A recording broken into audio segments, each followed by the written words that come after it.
Assalamualaikum warahmatullahi wabarakatuh. Perkenalkan, nama saya Mutmainah dengan NIM B1A123-195. Di sini saya akan membacakan hasil RPJMD Kota Bau-Bau. Visi dan misi pembangunan jangka menengah daerah Kota Bau-Bau. Visinya itu mewujudkan Kota Bau-Bau yang maju, sejahtera, dan berbudaya. Misinya itu 1. Mewujudkan Kota Bau-Bau sebagai kota tertib. Yang kedua, mewujudkan Kota Bau-Bau sebagai kota aman. Yang ketiga, mewujudkan Kota Bau-Bau sebagai kota maju. Yang keempat, mewujudkan Kota Bau-Bau sebagai kota populer. Yang kelima, mewujudkan Kota Bau-Bau sebagai kota indah. Yang keenam, mewujudkan Kota Bau-Bau sebagai kota lancar. Rencana dan strategi dan anggarannya. Strateginya itu yang pertama, implementasi reformasi birokrasi atau peningkatan kepatuhan terhadap peraturan perundang-undangan, pengendalian dan pengelolaan aset daerah secara efektif.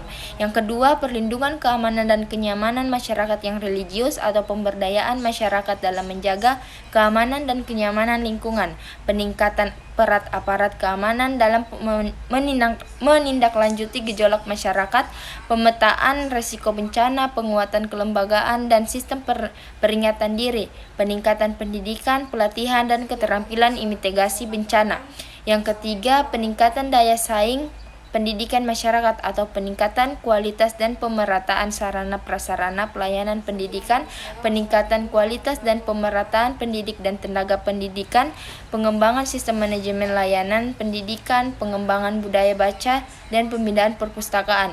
Yang keempat, peningkatan pelayanan kesehatan sesuai standar pelayanan minimal, peningkatan kualitas mutu pelayanan kesehatan ibu dan anak, pengadaan, peningkatan dan perbaikan sarana dan prasarana rumah sakit, puskesmas, pustu dan jaringannya, standarisasi pelayanan kesehatan sesuai SPM, pencegahan dan penanggulangan penyakit menular berpotensi wabah atau pandemi, pengembangan lingkungan sehat.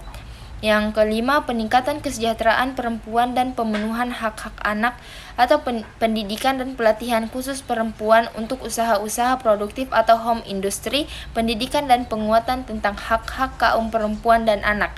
Yang keenam, peningkatan kualitas atau pengendalian inflasi daerah, penguatan koordinasi pengendalian harga antara pemerintah dan pelaku usaha.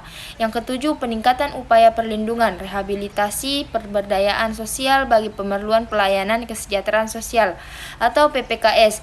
Pemberian layanan sesuai dengan SPM bagi PMKS, target rehabilitasi, pemberian perlindungan dan layanan jaminan sosial kepada masyarakat, peningkatan kualitas hidup fakir miskin dan PPKS lainnya, peningkatan partisipasi masyarakat dalam upaya penanganan masalah kesejahteraan sosial.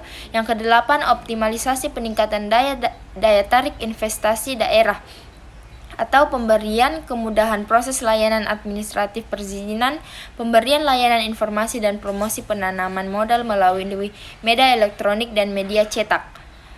Dan yang terakhir itu pengembangan kolaborasi seni, budaya dan daya tarik pariwisata, pembangunan sarana dan prasarana objek wisata, integrasi dan kerjasama wisata antara wilayah Bau-Bau, Buton, dan Wakatobi, penataan kawasan Banteng Keraton Buton sebagai wahana budaya dan wisata, pemberdayaan sanggar seni dan tari tradisional, pemberdayaan dan peningkatan peran serta masyarakat dalam kegiatan kebudayaan dan keagamaan, pengembangan kerajinan tradisional dalam skala besar, promosi wisata melalui sarana media cetak dan internasional.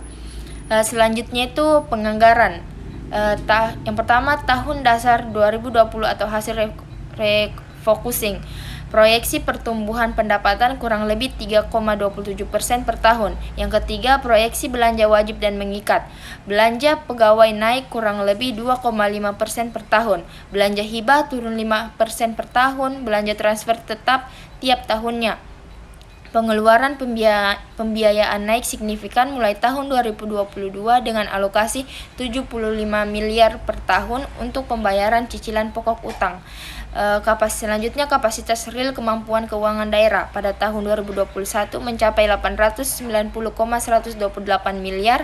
Yang kedua, tahun 2022 mencapai 663,542 miliar. Yang ketiga, tahun 2023 mencapai 693,391 miliar. Prioritas penggunaan kapasitas real. Yang pertama itu prioritas pertama membiayai belanja langsung wajib dan mengikat serta pemenuhan penerapan pelayanan.